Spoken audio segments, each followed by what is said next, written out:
You're now listening to the Boys in the Booth podcast with your hosts, Harper Cody, Chad Melbourne, and Casey Abrams. New episodes every Monday on Spotify and Apple Podcasts.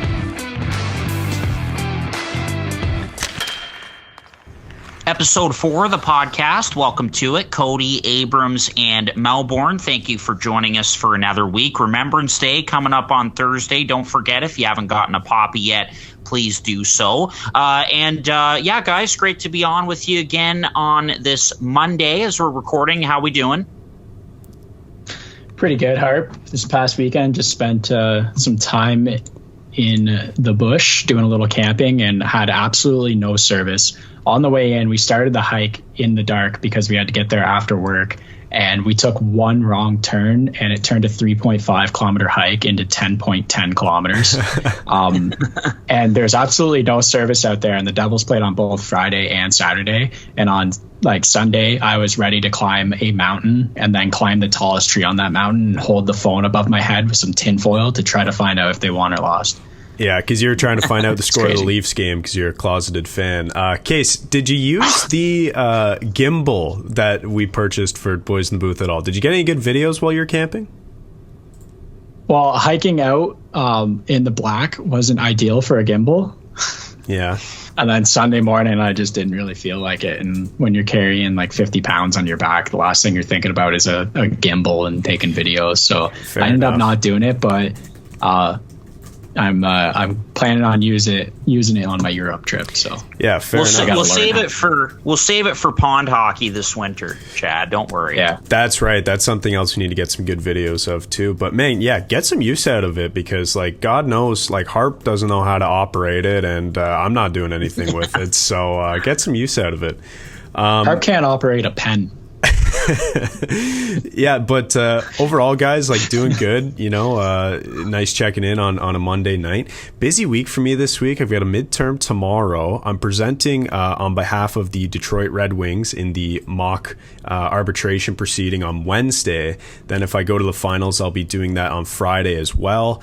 Also on Friday, I have a graded seminar that I have to attend. And then on Saturday, Harper is coming up to visit for the weekend. And we're going to watch some hockey and have some beers and hang out. So that's going to be fun. So overall, busy week, but a lot to look forward to. So yeah, things are good.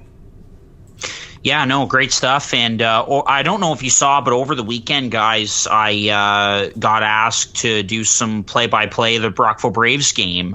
They beat Navan 4-1 at the Memorial Center here in Beeville. So probably the first game I've done in close to 2 years, just with COVID and everything not being allowed in the rink. And it was a lot of fun. So anyway, it was a good weekend and looking forward to a good week for sure.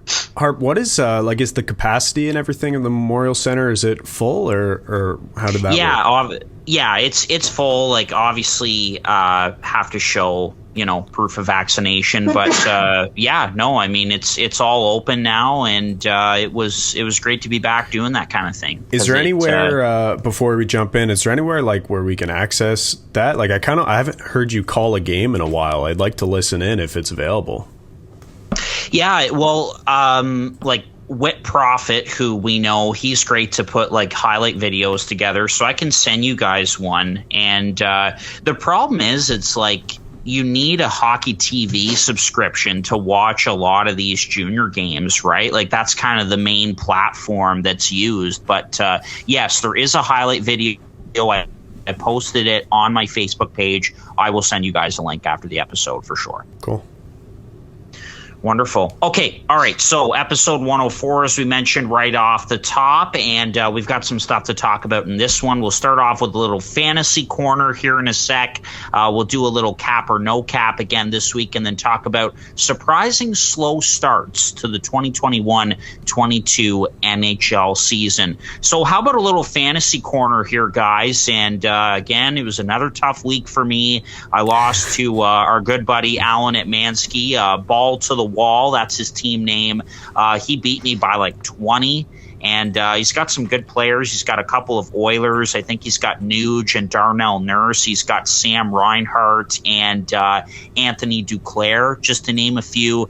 So anyway, he pounded me, and sitting at 1-3 now. And it doesn't get any easier for me this week, guys. I'm up against my brother, Emerson Hatrick Swayze, and he's 3-1. So I need some guys to step up for me offensively. Picked up Jordan Eberle after scoring that hat trick against the Sabres last week. So hopefully he can continue scoring, and we'll see how it goes. But yeah, another rough week for me. So what about you guys? A little fantasy update on your end. I had a huge win last week against Remy. I think his team was in third going into this week, and I beat him pretty good. I had like the second most points in the whole league. Was pretty thrilled about that, and then felt a little bad because Chad beat me in total points that week. But then I felt good again because Chad's put about 70 hours into the fantasy app, and I've put about like 2.5 in. So that made me feel pretty good.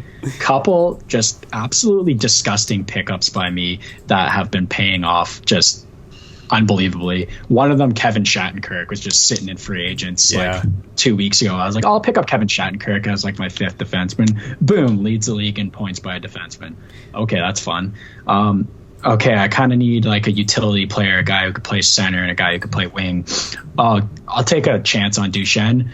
2 points per game, every single game I've had him. It's like, oh my God, why are these guys sick all of a sudden? But it's working out pretty good for me, and I'm liking the team. I got another goalie, Mackenzie Blackwood, because he came off IR, and I'm pretty certain I'm going to beat Corey this week because half the time he has Draisaitl on the bench, so I don't know if he's still playing.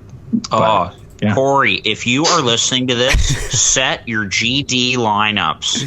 Yeah, man. Like, he had 14 points on the bench from Draisaitl, and it was Dylan Finley who messaged me in the app, and he was like, he's like, man, do you know what's going on with mail order brides? Like, if he's not going to play Draisaitl, I'll take him off his hands. And like, that's what I want to avoid. I want to avoid guys like not paying attention and then making stupid trades. So Corey, if you're listening, set your lineups, and you know, it's still early. You're 0-4-0, but then again, so is my brother-in-law Cameron, and he's been trying. So you're not in too bad a shape there at 0-4-0. You've got a ton of time left.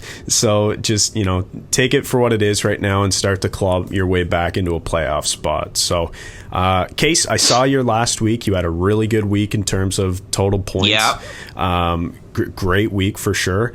I do want to chime in. I'm still number 1 in points for, even though I sit second in the entire league. So got to get my wins up and keep those points for going. But yeah, so I want you to thank me, by the way, Case, because you're playing Remy, and Remy was on my ass all week.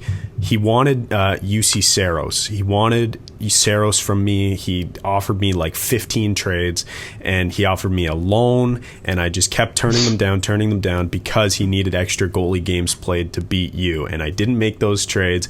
You went on to beat him by a decent margin. So there you go. I would like to feel like I played a part. Way to take that from me. Yeah, I like to feel like I played a part in your win there. So my week, I crushed Brandon Irving. It wasn't even close. 231 to 159. Another week, another win up on the board for me. Like, Luke, if you're listening, and Luke Sheridan, not Luke Vanderbeeren. Luke Sheridan in first place. The Meatheads, if you're listening, dude, I'm coming for you, and it's going to be this week, and I'm going to overtake you number 1. Put it in your calendar, mark it right now. I'm going to be number 1 at the end of the week, Luke, and so you should be terrified.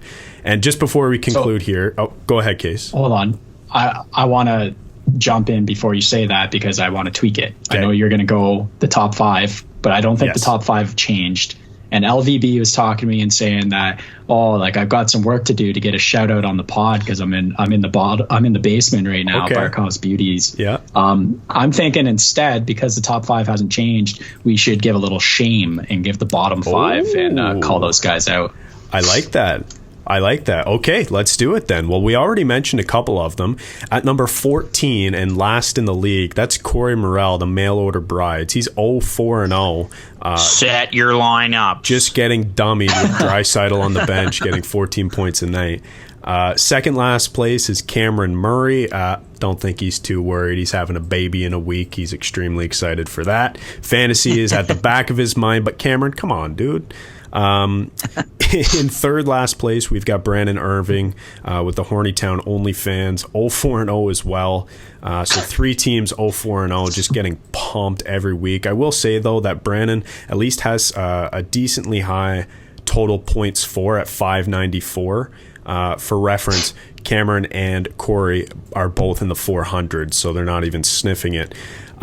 Fourth last in the league, Casey already mentioned him here. That's Barkov's Beauties, and that's LVB, Luke Vanderbeeren. So got some work to do there. And at fifth last in the league, we've got the 2021 Pepsi Cup scoring champion, and that's our very own Harper Cody at fifth last in the league at 1-3-0. So, Case, I like that. Throw a little bit of shame instead of doing the top 5. So maybe we can alternate week to week. We'll do that. Yeah, Luke's blaming it all on Winnipeg, by the way. All the COVID and injuries there. He's got Scheifele and Wheeler, and that's just been killing him. And then, like, Barkov's been missing a couple games, and he's got a few injuries, like, none of them on IR. So you can't drop these guys. Same as Rupe Hintz. It's like you can't drop them. Yeah. But, like, I mean, I offered him a trade today for Blake Wheeler, and he declined. So, I mean, if you really want Wheeler gone, you want to do something about it, just take my trade. That's all I gotta say. Shout out to the guys in the basement, including myself. So need a big week here against my brother, and that starts tonight with the Sabres and the Capitals. Okay, cap or no cap, Harp? Yep, let's move on. All right, so that is Fantasy Corner for this week. Good stuff. We'll move on to cap or no cap now, and got to start with this one. So the Jack Eichel trade is a win for both the Vegas Golden Knights and the Buffalo Sabres. Cap or no cap, Case? I know it's in your contract, but just let's get an answer from you on this one. Yeah, I'm going to have to tell my lawyer here, earmuffs. Just throw them on for a sec. I'll give a wave at the camera when you're ready to listen again. I'm going to say no cap. This is a win. Buffalo probably could have got a little more in return if they played a little more of a waiting game, but there's no more time. They had to do it now, and the grievance was going to be filed, and it was kind of weighing on the team, and there's so much in the media that he just had to go, and it's good to get at least something from them. Two serviceable players. Tuck's a great player in the kind of the middle of your lineup there, and Krebs has a high ceiling, and a couple picks out of that. Like, it could be worse. It definitely got overshadowed by the leaked Calgary trade that could have happened. Yeah. And then Vegas. I mean, you talk about their top line once everyone's off IR, that's going to be absolutely filthy there. And they've got that center. That's always what we've talked about in Vegas, is they need a center. They need like a true number one center. There's a few guys that can fill in pretty well there, but there's no number one center on that team. And they got it. And that Petri, Eichel, and Stone line is going to be filthy. For sure. Yeah, Chad? It really is. And The Athletic actually did their top 10 lines ranking, and I believe they're top 5. I'd have to check again, but just based on, I think it's the GAR model that they were using, games above replacement. So there's that. So it will definitely be good, and I can't wait to see it when everybody's healthy, because that's been the story of the Vegas Golden Knights, is they're just not healthy. So they're going to be scary when they are. I'm going to go ahead and say no cap. I'm going to agree with Case here that it was a win for both sides. We talked about last week, the fact that Vegas were the front runners, and it was brought up in cap or no cap. And Harp, you were kind of spot on with asking that question and assuming that he would be traded in about a week or so to the Vegas Golden Knights. So I wanted to shout that out. Thank you. But we brought it up last week, and we were talking about how Vegas were the front runners, but they didn't want to part ways with Peyton Krebs. And I said in that segment, that's for me, if they're not willing to part ways with Peyton Krebs, it's a non-starter. I don't understand how they were the front runners, especially because then we saw the supposed leaked trade with Calgary that involved Matthew Tkachuk, which, by the way, ended up being fake and poor Kevin Weeks, like he took a huge hit to his credibility after leaking that, which, I mean, it happens, right? Like if you're a reporter and you get this information, like that's your job, it's to report it. And so he did, but we believe that he got that information from the Sabres, which was false, to kind of stir the pot and make this whole thing go faster. At least that's the theory, but he took a bit of a hit to his credibility. But anyways, back to Krebs. The whole point was that it was like, if he's not included, why are you even talking to them? But then he was, and I was so happy to see that he was. I think Buffalo got, honestly, more than I was expecting them to get, given like the talks surrounding it. And I'm glad that, you know, the deal's finally done. I think it's definitely a win for both sides. Yeah, for sure. It's, you know, just to jump in, it's a win for everybody involved. I mean, this is a divorce that needed to happen. They were out of time. And that's why I asked the question last week, guys, you know, will, cap or no cap, will we see this happen this week? Because if it didn't and Eichel talked, because that was going to be the day, no matter what, if he was still a Sabre or not, that he was going to decide to talk to Elliot Friedman, the interview that I think we've all seen, most have seen by now, you know, that conversation would have gone differently, I think. So it was really ugly. It needed to end. And yeah, I think it's a win for both sides. You know, there's a lot of people out there who will say, oh, Vegas won this trade and all of that. Like, you know, sure, they got the best player in the deal. Absolutely. And that's Jack Eichel. But it's a win for both sides that the Sabres get those assets. They get the guy they wanted in Krebs. They get Alex Tuck, who is a upstate New York guy, right? He grew up watching the Sabres and was really excited to come to Buffalo and be a part of the solution. So I think that was a big part of it too. And then they get the first and the second. So, you know, a lot of talk about how it's got to be like those four pieces that add up to first round picks each. Well, they ended up settling for 3, and then they got the second. So you know what? I think it's a good return for the Sabres given the situation, and for Vegas too, who got Eichel and a third-round pick. So good for both sides. Yeah, 2 things I want to say before we get away from this, other than, you know, I think Vegas has to feel pretty good about this, getting their number 1 center and only losing like a 25 to 32 pick and Krebs. But what I want to say about that is, I know it's been pointed out since, but it was the first thing that came to my mind when I thought about Krebs getting traded, and that's every first round pick they've had is gone. It's like, holy shit, guys, like, don't get drafted by Vegas. You're just going to get traded.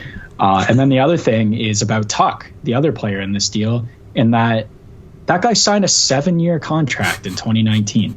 And he's already traded. And it's like they do that every single time with these players. It's like sign him to a 7 to 8 year contract and trade him away as soon as you don't feel their value anymore. It's absolutely crazy. And it's like, I know every player wants to play in Vegas because it's Vegas and taxes and money and all the great benefits. They're a good team. But don't feel comfortable there. If I were them, like, don't feel comfy in Vegas because you're just going to get traded. Man, Vegas does not give a fuck. Like, they will do, like, they don't care about their players. Like, seriously, they want to win. That's what they're there for. And they're probably going to do it in the next 5 years when just looking at this roster.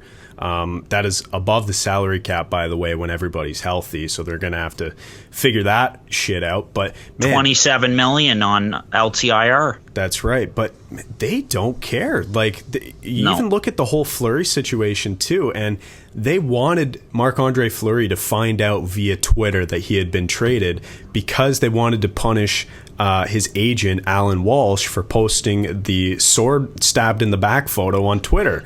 And that was like months prior. Like, they are the pettiest team when it comes to shit like that. And it doesn't matter if you sign long term, doesn't matter if they drafted and developed you.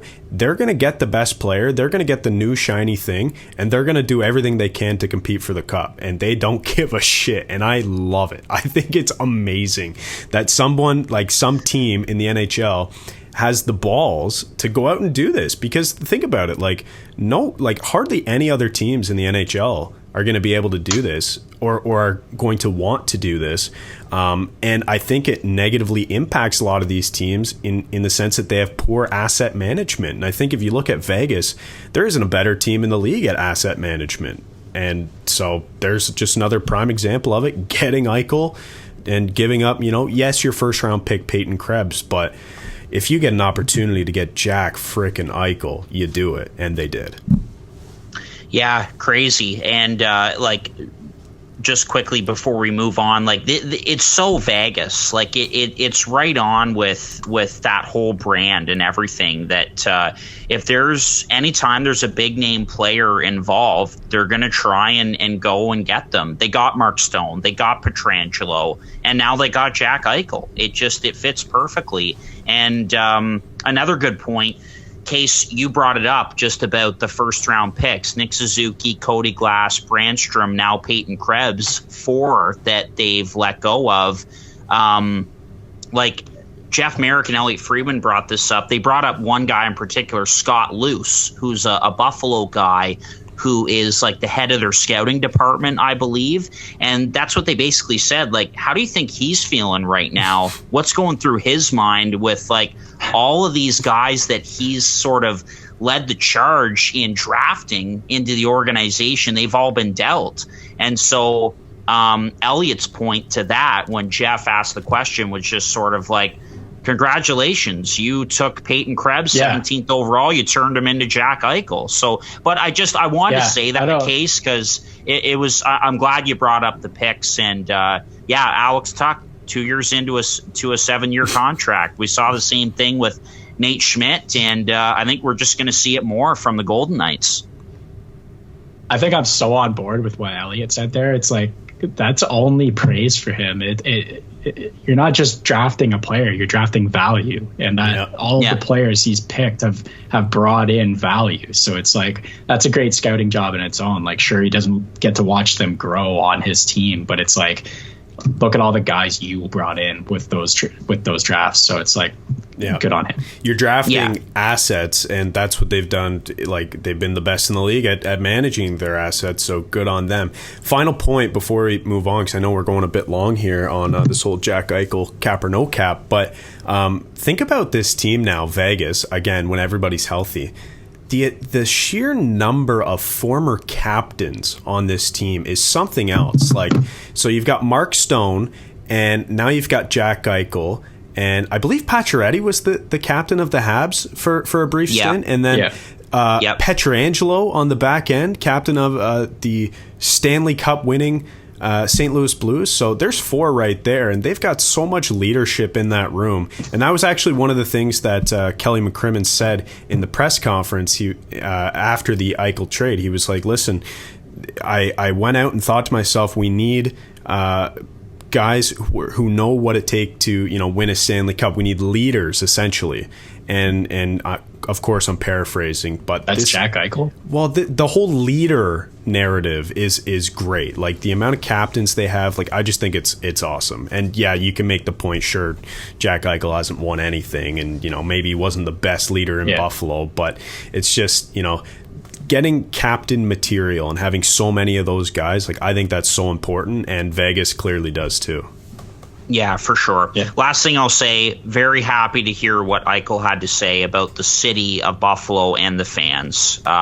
You could tell that it was heartfelt. And anyway, just glad that this is all over. I know Casey is. So, all right, we can move on from that. Okay, number 2 for cap or no cap. Wow.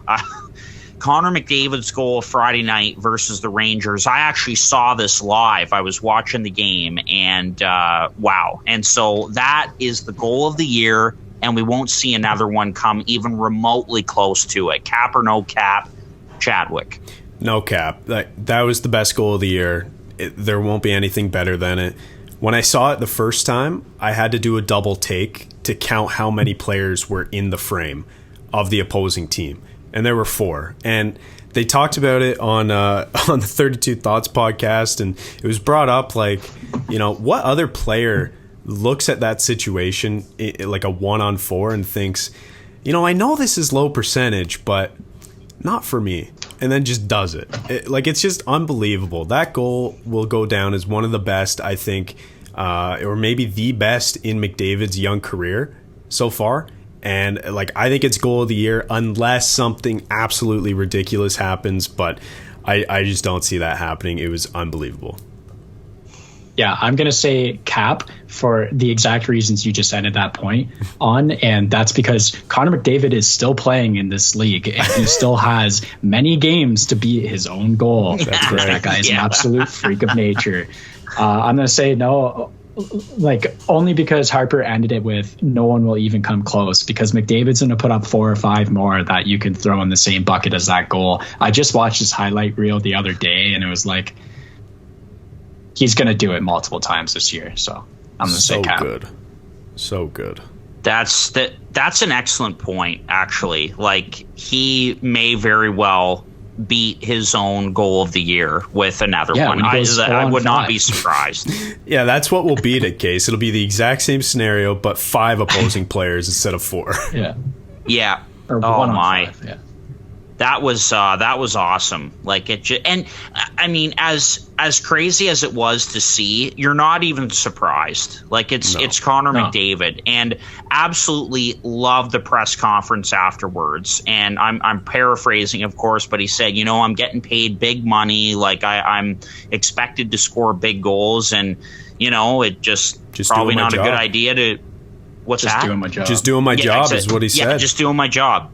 So. Exactly. Probably not a good idea to go 1 against 4 in that situation, but just, kind of found a way. And man, the Oilers are going right now. 1 loss in regulation on the season. And that game too, when he scored that goal, Draisaitl got the OT winner, who's having an unbelievable year in his own right. And they were down 4-1 in that game. I watched the comeback, and then they ended up winning 6-5. In overtime, and McDavid's reaction when he scored the goal, that holy shit kind of reaction, was pretty awesome to see, because he's so even keel and just whatever all the time. So anyway, all of it was just awesome. Harp, did you see the Tyson Barrie quote after that game about Leon Draisaitl? I don't know if you guys saw this or not, but no. And again, paraphrasing, but I guess Draisaitl came up to Barrie on the bench and said something to the effect of, this isn't even close to over, when they were down by 3 goals. And then he goes in and gets 3 points and they win the game. And so when you just have 2 players on your team who can do the special things that Leon and Connor can do, it's just ridiculous. And Tyson Barrie, of all people, gets to witness that firsthand and even contribute the occasional time to that. So it's just unbelievable. Yeah, don't take a penalty against them ever. Yeah. No. Yeah. Oh, really. Yeah. No, that power play is absolutely lethal. Okay, guys, one more to wrap up Cap or No Cap. The Arizona Coyotes, who got their first win over the weekend against the Seattle Kraken, they won't have more than 10 W's this season. Keep in mind, the 74-75 Capitals, the worst record of all time, 8-67-5. So they won't have more than 10 W's this season. Cap or No Cap, Case? Oh, man, that's tough. 10 is mean. That is mean. I'm going to say Cap. I think that they're able to sneak out a couple more wins just with some of the veterans that they have on their team. Those guys have won games before. They know what it takes. There's going to be a few more gritty wins there. Plus, I think they can steal some from maybe a team like Chicago or a team like Nashville, although Nashville's playing pretty hot. Weird. But I don't know. Arizona playing in the West, maybe a California road trip, you get a couple wins there or something. I think they get more than 10, but it's not going to be much more. It's going to be in the 15 wheelhouse. Yeah, I totally agree. I think they will get more than 10. It won't be many more, but I think just in terms of, if we just look at the sheer chances of them winning, it's not going to be good every single night. But as we know, the game doesn't always follow the projections or the statistics. So I think they're going to get fantastic goaltending from that Vejmelka guy on maybe 5 more games throughout the season. Maybe they'll get another win from Scott Wedgwood if they actually keep him around for a bit this time. So I just think that there are certain anomalies that will happen throughout the season, and they will happen more than 10 times. We've seen one win. They're out to a terrible start, but it's not like they're completely getting like run out of the building and gassed every single night. Like if they get some above average goaltending and you get some guys who steal games and they're able to get some scoring from players who aren't typically known to score, like sure, I could definitely see more than 10 games. So that's where I'll fall on that answer. 10 is mean. Yeah. Like less than 10, like Casey said, that's mean. Yeah, again, the 74-75 Capitals, 8 wins that year. So anyway, but yeah, I mean, the Yotes, like Vejmelka has played great. And yes, Wedgwood, what a stat line that is. He did the same thing for them in 2017-18 when they picked him up off waivers. So that is great. But yes, again, to your point, Chad, or sorry, Case, go ahead. Oh, just quickly on Vejmelka, like the fact that you're 0-7-1 but have a .913 save percentage, it's like, come on. Yeah. He's played really well. And, with Arizona, like a lot of games recently, I think the game they lost 3-0 to Washington a couple of weeks ago, like it was scoreless going into that third period. And Arizona was outworking the Capitals at times, but they have no finishers on this team. Yeah. So I was watching. Talk about sorry, Case. Go ahead. You get to talk about get some good goaltending and this Vejmelka guy. The only win they've had this year, he let in the first 2 shots and they switched to Wedgwood and then they won the game. It's just so that's exactly what you mean as it doesn't go like to the formula of the sport. It's complete chaos in this league. You can make all the projections you want. They tend to work better in basketball, in soccer, in golf, like whatever. In hockey, like things just happen sometimes that nobody has any idea why and nobody can predict. So, like, I think 10 wins is something that they'll do. Vejmelka, he's deserved probably 3 or 4 wins from how he's played. And what I was going to say earlier, Case, before I interrupted you there, was that, Harp, I was watching that game between Arizona and the Capitals. And I remember texting the chat being like, who the hell, like, who is this guy? Who is Vejmelka? Like, he put up probably 4 or 5 like 10 bell saves up into like between the first 2 periods, and I was like, this guy's gonna steal a game. So like that's what happens when you have a team that is tanking. You get some unexpected performances from guys who, well, by definition, like who you didn't expect to do that, and then you kind of see what you have in them. So I'm glad that Vejmelka is getting a bit of a long leash here, I suppose you can call it, because it's he's a guy who deserves to play. He's proven how good he is this year so far. Yep, for sure. And again, love those uniforms on the Coyotes. They are awesome. Okay, that's good for cap or no cap, but we'll keep moving along here and talk about some surprising slow starts to the 2021-22 NHL season. So again, this could be a team, a player, whatever, and we'll go into that now. So Casey, let's go back to you. Let's get your surprising slow start to the season. Yeah, I don't know if this just says something to the league that we love here or what it is, but I actually had a harder time finding slow starts than I did finding hot starts. And then I would say that's a great thing. I started looking at some of the slow starts when it comes to teams, and it's like you can't really blame them too bad when it comes to injuries and COVID and like everything that's happening to teams like Pittsburgh, for example, or Vegas is like 5-5, but their whole team is hurt. And it's like, what do you really want to see happen there? I don't know. It's tough. I did kind of settle on one team, and I'll be pretty quick here because I don't have too much to say. Like, I'm almost certain this team's going to bounce back. I did have them ranked pretty high. I expect them to come top 5 in this league. 3 reasons why I'm going to talk about the Colorado Avalanche, and that's team defense, it's forward depth, and goaltending. All 3 of these things have been pretty disappointing when it comes to this season. Right now, they're 29th in goals against average. This is a team that when you look at their D-core, you think it's probably the best in the league. While it really hasn't worked out for them so far. And I don't know, you can just tell in the amount of goals they're allowing. And that also ties into my second point of Darcy Kemper, who has, that was a big trade. They put a lot of assets into this guy. They flipped Grubauer out and traded for Kemper, and he's been sort of disappointing in this season so far, in my opinion. And then the last point before I pass it over to you guys, I'm not touching too much on these, but the last point is forward depth. There's been a couple injuries up front that has caused some other guys to come in to the lineup and try to make their mark here, but it just hasn't worked out. And that's kind of scary for this team because you need depth when it comes to the playoffs. You can't just rely on your 12 guys because guys are going to get hurt. And there's some guys that have stepped in and it's just not worked out. There's a couple former Devils that not really doing much, and Stefan Matteau, when that guy's in your lineup, I don't know if you're a top team anymore. Maltsev,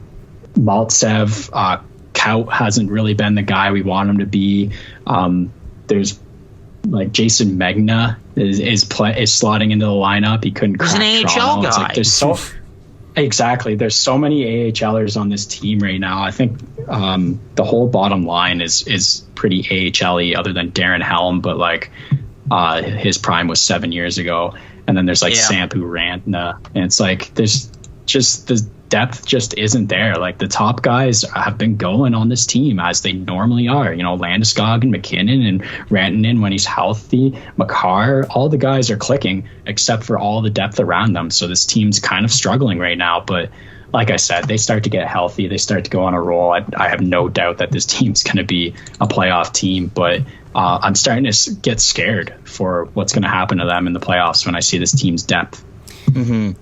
Yeah, you certainly want more from this team. Just given how this roster has been built, and we can talk about some of their big guys missing time. We talked about McKinnon missing some time at the start of the season, and Rantanen being out for a bit, and Makar, I believe, is out now, maybe for a little bit. And so it's just it's not things haven't been going their way on the injury front. So you would expect for things to start going well, but.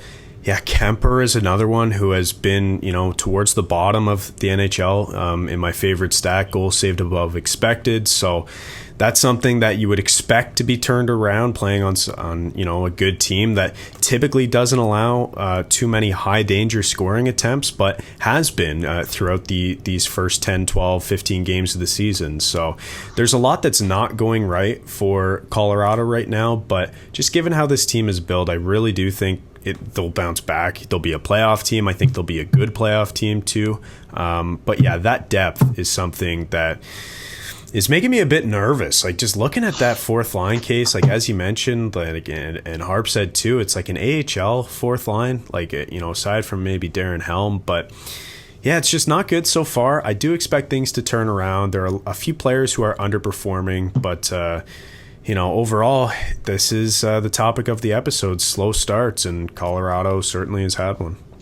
Yeah, no, good pick, Case. And, again, long term, not too worried about Colorado. They're still going to be a playoff team, I think. They will get their act together here. They've had some injuries and stuff. But, yeah, I just, it's like Tampa Bay, right? You look at a team like that, and Colorado is certainly a Stanley Cup contender, I think, and you're wanting your young players on entry level deals, cheap deals, to come in and contribute into the lineup to that depth, and they're just not getting it right now from guys like Kaut. We haven't really seen a guy like Shane Bowers either in the lineup, and Logan O'Connor, just to name a few. And I was surprised they didn't really add very much depth in the offseason to their forward group, and we're seeing that now. Darren Helm, okay, but he's a fourth-line center at best, not getting any younger. I think they had Artem Anisimov on a PTO. Let's not forget they lost a very good third-liner on this team in Brandon Saad, who went to St. Louis. And then looking on the back end as well, I do think they miss Ryan Graves. Let's not forget Ryan Graves a couple of years ago had the best plus minus in the National Hockey League. And, hopefully Kemper can turn things around, but they gave a lot up for him, like you said, Case. So I am laughing all the way to the bank on that Ryan Graves trade. I'll tell you, like, the guy's played 24 minutes a night for the Devils. He's like, he's a +7. He's got a goal and 4 assists in 10 games. Like, what more can you ask from a defensive defenseman who's paired up with Dougie Hamilton? It's like, that's like the best top pair right now the Devils have seen in 10 years. So that guy is such a necessary player for a team, because how many teams have we seen where like they have a stud offensive defenseman that plays one side, and then on the other side they just play with a guy who can defend, and sometimes they make league minimum even. Like I'm looking at, like the Tampa Bay Lightning, Victor Hedman, and then they've got him playing with, Jan Ruta half the time. So it's like, or Zach Bogosian the year prior. So there are a lot of these pairings in the NHL that happen, and Ryan Graves fits that bill of a guy who can defend and knows how to play with a top end player, but he's just like straight up better than a lot of other pairings that we've seen, and he's able to do it consistently in the top 4. And so definitely they're missing that player. To be fair to the team, they were going to lose him in the Seattle expansion draft. Seattle would 100% have taken him. So it is what it is. Like, they got some value for him. I do appreciate that asset management, but they're definitely missing him there on the back end. That's for sure. Yeah. And again, with the forward group, they lost Donskoy as well, and I don't think that's insignificant when it comes to their depth in the bottom 6. So he's another guy as well. So we'll wait and see. Not too concerned, but if they keep kind of just treading along here like they have been, then we can start to get concerned. So definitely a slow start for them. Yeah.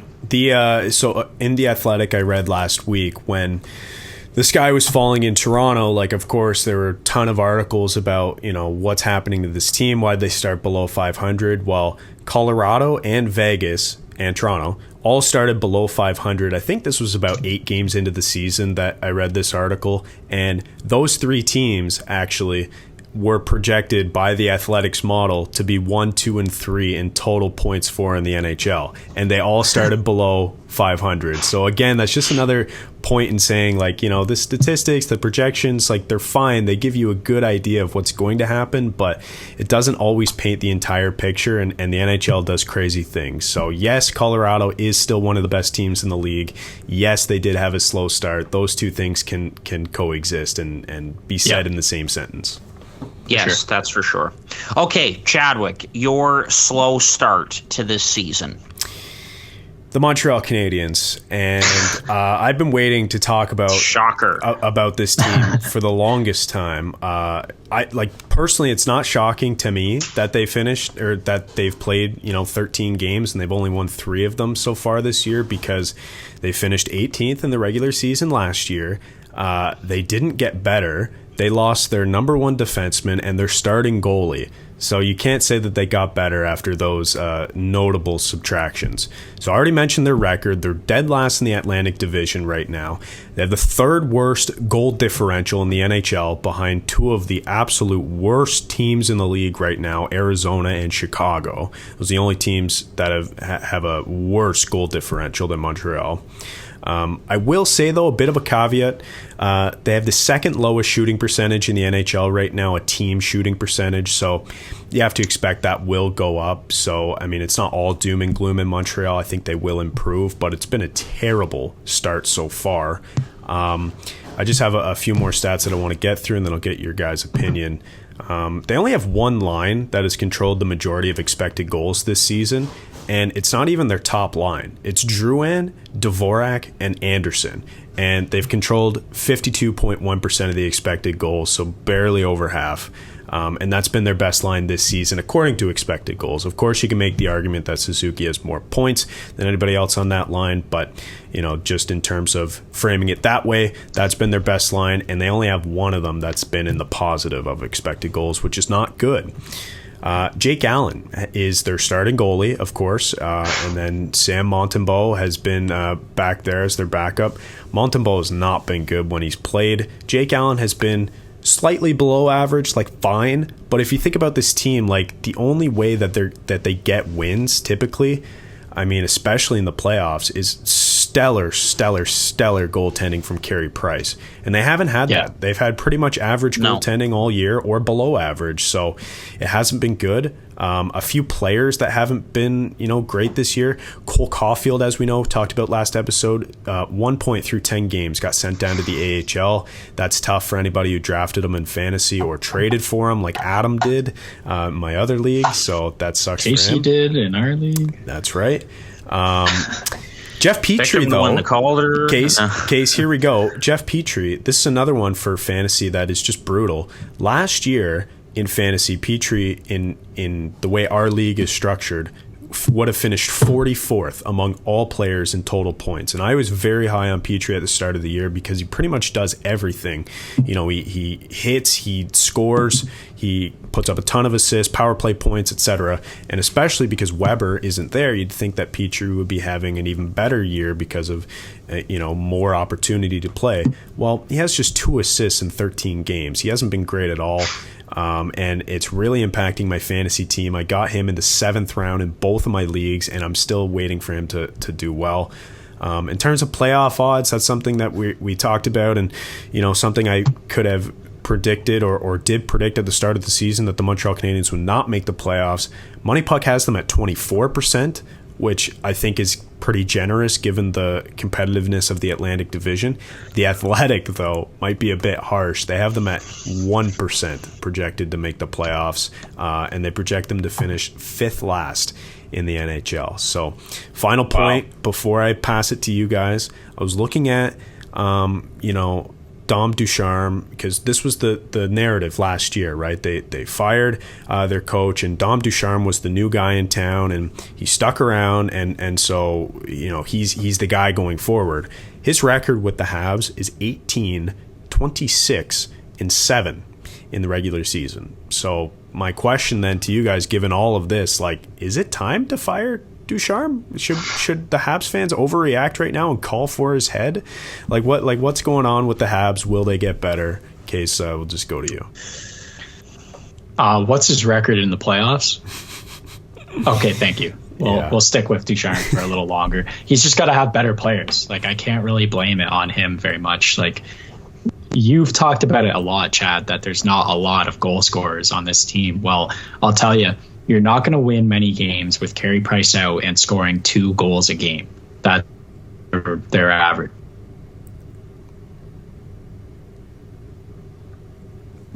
There's a lot of problems there, and they really need some guys to start clicking. And like you said, Caufield is the main contributor to that. We really need him to come back and score some goals for this team badly. So I really don't have much else to say. After all these great stats you brought up, this team has looked like absolute hot garbage, and it's another tip to the cap at the randomness of the NHL and everything that happens in this league, because this team went to the Stanley Cup Finals last year, and now they're going to be in the bottom 5 at this rate. I would say that I didn't gather all these stats and pick this slow start to talk about because I didn't want to roast the Habs or whatever, but I definitely did. And I wanted to bury them because I'm sick of hearing it. So, for example, Adam, we're texting the other day, and he sends me shit about the Leafs all the time. Fair enough, they beat them in the playoffs. That was so stupid. I can't believe it happened. But Adam sends me shit all the time, and he talks about how the Habs should be better. They should be a better team. They should be scoring more goals. And I just think, this roster is constructed so poorly in my mind. Having to rely on elite goaltending is not, a recipe for success. So I wanted to bring all of these out just if Adam is listening, just to say, I don't think this team should be much better than they are. I think they should be a bit better. But, this is not a playoff team by any stretch of the imagination, at least in my mind and in various models that we've seen. I mentioned, too, Money Puck and The Athletic.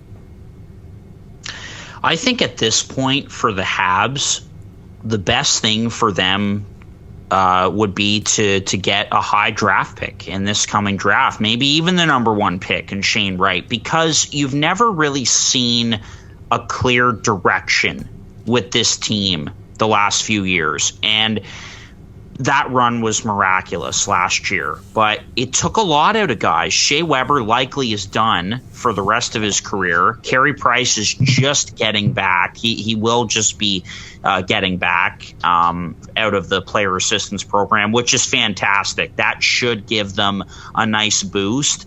But it just, like, you know, when they lost to No, that's a big loss for them. Perry was great and everything, but yeah, again, just back to my point, they haven't really had a direction. You know, we're going to go all in this year. Okay, we're going to take we're going to sort of hang on, see what happens this year. There's been no sort of clear, direct plan. And so, I don't know, maybe at this point you do sell off some veterans and sort of focus on a younger group and maybe try and build things back up. So I don't know. That's just what I think. What do you guys think? I kind of think, like with what you're talking about, Harp, what that sounds like to me is they're like the Minnesota of the East. They've always been like this tweener team that like they keep trying to make a push to do a playoff thing when really they should maybe take a step back. You think about their last 2 years, in a regular season, they wouldn't have made the playoffs last year and they went to the Stanley Cup. The year before that, they won the play-in series and made the playoffs. It's like both of those seasons, it's not really a playoff season, although they made it. So maybe it's time to take the step back and get some drafting going, get some development of some of these players and trade off some of the veterans. But I bet you if you talk to any Montreal fan out there, they're going to say absolutely not. Exactly. That's just how they demand, what they demand of this team. Dude, exactly. And like no Habs fan is going to sit through a rebuild. I'm sorry. They just won't have it because this team has pieces and they expect to be in the playoffs. But you mentioned, I started out by mentioning this last year. They finished 18th in the NHL, but by some, craziness of the standings, like they ended up going to the Stanley Cup Finals. So that's crazy. And then the year before that, in the play-in round, they were in 24th spot. They were the worst team to compete in the playoffs ever, because they finished in the 24th spot there in terms of winning percentage. So it's just like this team hasn't been good, and I don't see this team getting any better, especially in such a tough Atlantic division where, Ottawa is getting better. Detroit, as we've seen, has gotten better and looks really good, frankly. Like, they're not a playoff team yet, but I think they could be next year. Like, seriously, I think they're that good. Oh, yeah. And so I just look at this team and think, yes, they probably need to sell some people and sell them off at the deadline and get some assets in return, but they won't. They don't want to do that, and Bergevin doesn't want to do that because then it's his job on the line, and they probably go with someone else to walk them through a rebuild. So, all that being said, I don't see the Habs being this bad as the season goes on. I do think they will get a little better, but man, I don't see them being a playoff team at all. Oh, and I will say too, don't pick third overall if you're the Habs. Just don't pick third overall. Pick second, pick fourth, pick 10th. Don't pick third because it won't work out. Yeah. He'll be gone, offer sheeted by the Carolina Hurricanes. Yeah. All right. So my surprise slow start then to wrap things up, and it's not that bad of a start, I think, but I definitely expected this team to be better just from some of the moves that they made in the offseason and just some of the young studs that they have already. And that's the Vancouver Canucks. So they're 5-6-1 out of the gate. Now they are coming off a big win over the Dallas Stars on Sunday, so that's good. But just looking at some stats here, guys, picked out 3 players in particular. Elias Pettersson only has 2 goals in 12 games. I actually watched Vancouver lose to Nashville on Friday night, and I got to tell you guys, like, especially on the power play, which has been a problem for Vancouver that I'll get to in a second, Pettersson just needs to shoot the puck. Like, as soon as he gets it, he just needs to let it fly. To me, he looks very tentative, trying to make the pretty play. So he has struggled so far after the big extension. OEL, only 3 points in 12 games. That was the big question, too. Can he get back to being a top defenseman like Jim Benning and the Canucks organization envisions him being. And Jason Dickinson, another nice addition to their bottom six from the offseason. He's only got 1 point in 10 games. And so I'll go to the power play now, which just hasn't been good enough. It was better against Dallas, but still just 9 for 49 guys, 20th in the National Hockey League, and just which is mind-boggling to me with all of the talent that they have up front. It's a very top-heavy group. When you look at their forwards, I think we can all agree, and you've got your quarterback in Quinn Hughes on the man advantage. This power play should be better, should it not? So I look at Vancouver. They've really struggled out of the gate, very inconsistent. I will say that Demko has looked great, but he can't steal every single game for them. So this group has to be better. What do you guys think? I completely agree. And this one's been pointing to me this start because I do have them pretty high in my mind when it comes to that division.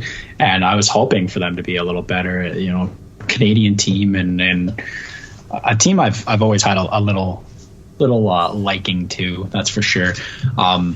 What I will say though is I have 3 guys in fantasy with Vancouver, and they're 3 best players so far this year, and that's Thatcher Demko, JT Miller, my dad, and Connor Garland, who has also played pretty well. But that's the problem with what I've seen with Vancouver right now is those guys are buzzing, but they're the second line. You need your top line to really kind of pick it up and start playing much better. And that starts with Pettersson, that's for sure. And then special teams is absolutely killing them. Like you said, Harp, that power play has been abysmal on a team that should be pretty good. They've got the net front presence guy in Miller, and you got a couple guys who love to shoot the puck.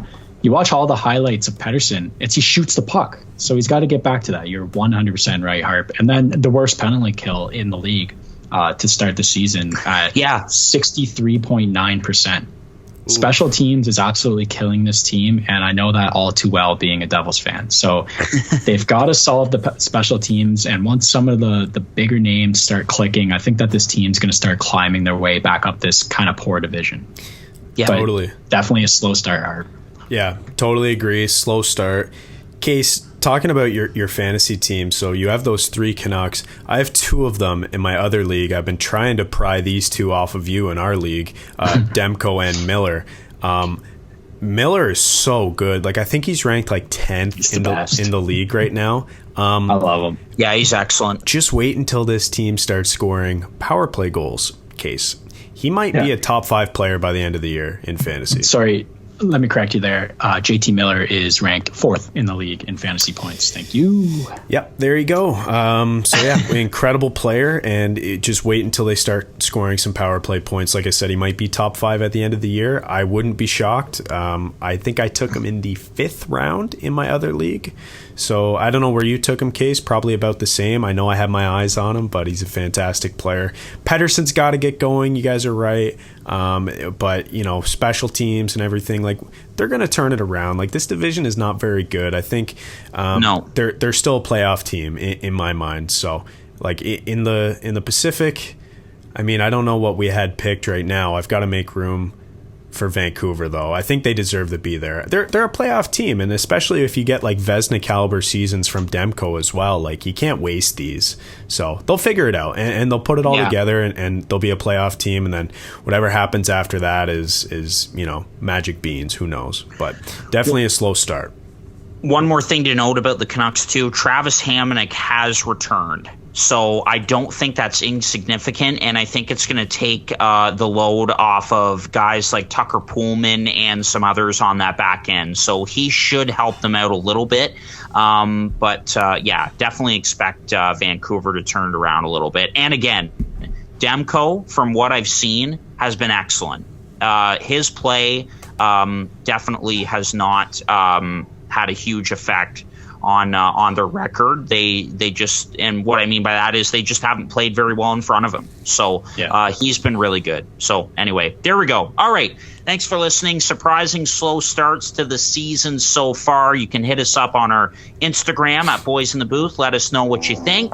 And thanks so much for listening again this week. Thanks, guys. Take care. This has been another episode of Boys in the Booth with Harper Cody, Chad Melbourne, and Casey Abrams. New episodes every Monday on Spotify and Apple Podcasts. Connect with the Boys in the Booth on Instagram, Facebook, and YouTube at Boys in the Booth. Visit boysinthebooth.com for show details, and don't forget, you can become a patron of the podcast for just $1 a month at www.patreon.com/boysinthebooth.